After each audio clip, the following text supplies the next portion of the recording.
All right, folks, today we're being joined by 2015 and TNA and 2018 WWE Hall of Famer, the one and only Jeff Jarrett. Welcome to the show. Hey, Daniel, appreciate you having me on. Yeah, thank you so much for your time. My world and all things wrestling. Yeah, I had the pleasure of interviewing you back in December of 2014, actually, to promote Wrestle Kingdom 9. So it's great to have you back on. This time we're having you on to promote your new podcast, like you mentioned, My World with Jeff Jarrett, set to premiere on ad-free shows starting May 4th. So I have to ask, what made you want to get into the podcasting world? Was there like a big influence to make you give it a shot? What was? Yeah, gosh, I could talk for an hour on this, Daniel, but I won't. But the real long and short of it is Conrad Thompson. He's been my co-host, has been wanting me to do a podcast for a couple of years, and he launched with Something to Wrestle with Bruce Pritchard, a Texas boy. But no, he did Something to Wrestle with, and obviously Jim Ross and Eric Bischoff and Tony Schiavone and Kurt Angle, Arn Anderson, and he's built this family of podcasts, and so I just never had an interest, nothing against Conrad or even the podcasting world. I just never really had an interest in telling my story or telling stories. I've told them in the dressing rooms, I've told them in locker rooms and airplanes, and long car rides, or whatever it may be.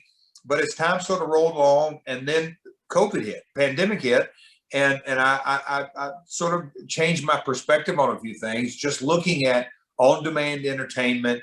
And then I don't know if you got an opportunity to watch The Last Dance with Michael Jordan, that documentary, and watching, I'm a basketball fan, I'm a basketball junkie, I love it, but watching Michael look at that computer and seeing old things happened and 20 years ago that it happened, and then him giving his thoughts and feelings and emotions, I was mesmerized. I was really compelled by that form of entertainment, which made me think, maybe there is something to me telling my stories. I've lived it. I've breathed it. I've ate, slept wrestling. My family got into business in 1946, so 3 generations.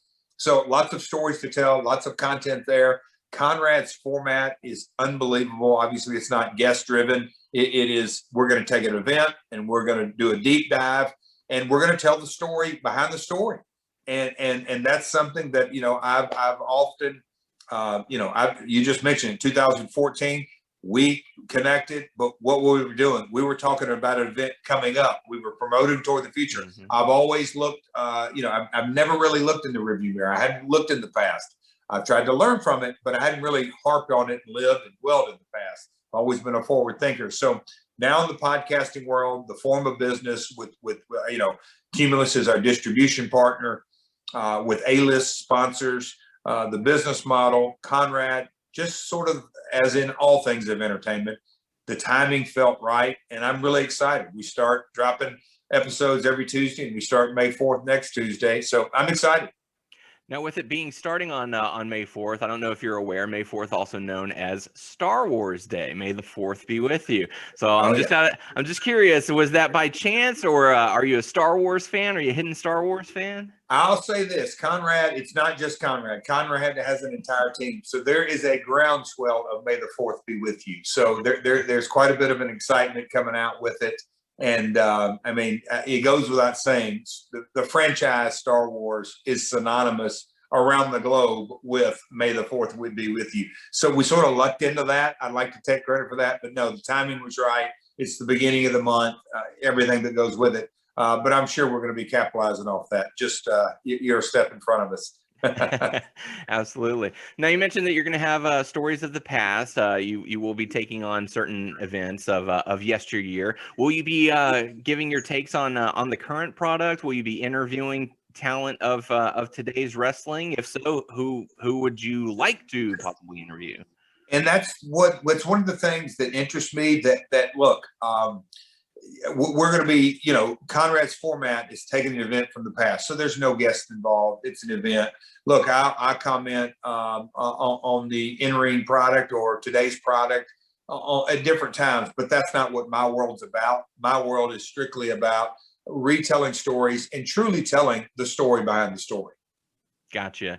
Now, obviously with your family history, there is a lot of stories to be told. So I know a lot of fans are going to be interested in that because, you go on interviews, like you talk to guys like me, we ask the same cookie cutter questions. It's, you've learned your stories, you know how to deliver it. But, this will be a good chance for fans to go and hear the stories they might not know, or they might not remember, or something they would want to learn about. So it'll be a good chance for current fans to find out about the history of the business. I mean, and just on this PR tour, today's day 4 of 5 of the My World PR tour. But, just talking to the journalists and the podcasters promoting, they brought up, I was tag team champion with Mil Mascaras. I hadn't really gave that a thought, but that was back in the 80s in Dallas.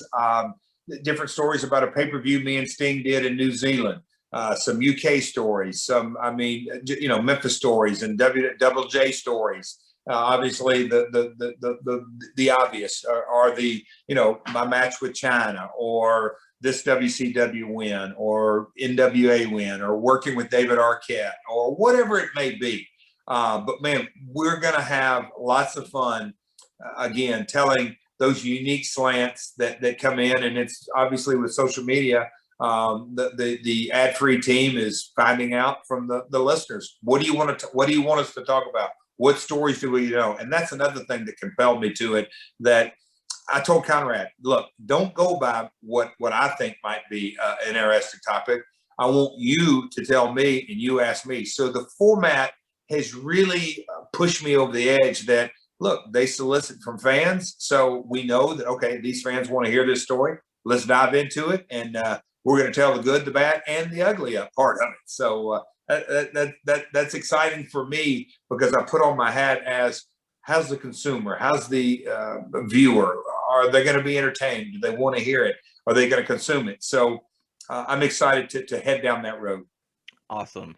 You can also keep up with the new podcast by following at My World Podcast on Twitter. You can go to adfreeshows.com and the Westwood One Podcast Network. You already have some merch going up. I was actually in the process of typing it up. Boxofgimmicks.com. You can go for all the My World with Jeff Jarrett merchandise. Now, you did mention Michael Jordan, the documentary that came out. The change of perspective due to the pandemic.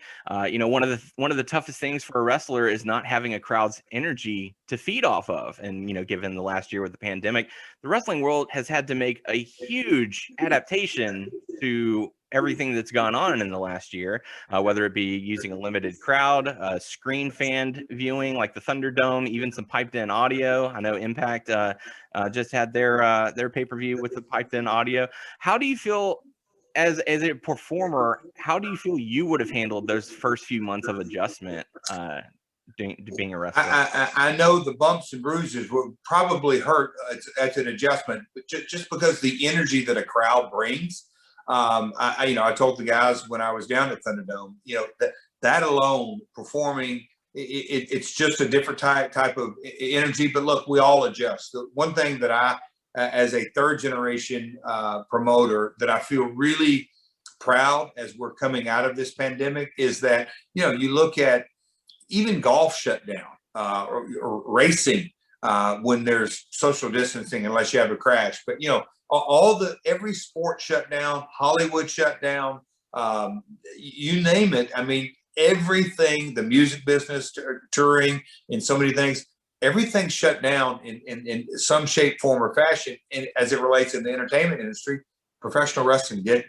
We continue to create content. We continue to put out shows. We adapted. And that's something as a promoter that I've always known, that wrestling has somewhat of a Teflon personality. We can always bounce back. We don't have seasons. We're 52 weeks a year. But coming through this pandemic, man, just think of the resiliency that professional wrestling has, and it's gone to a whole nother level, and it's something I'm proud to be a part of. It certainly makes you look at how wrestling can persevere in the face of adversity, for sure. It'll certainly be for more stories to tell. And like you said, My World with Jeff Jarrett going to be debuting May 4th. You can go to @RealJeffJarrett on Facebook, Instagram, Twitter, RealJeffJarrett.com. Again, go to My World Podcast on Twitter, adfreeshows.com, Westwood One Podcast Network. The list goes on and on and on and on. So, from one podcaster to another now. I certainly wish you the best of luck. Thank you so much for your time. We certainly appreciate it. And we certainly look forward to listening to My World with Jeff Jarrett. Thanks, Daniel. Have a great day and take a listen. Subscribe, as they say in the podcasting world. All right. Thank you so much. And you have a wonderful day. You too, Daniel. Thanks, man. Appreciate it. Mm-hmm.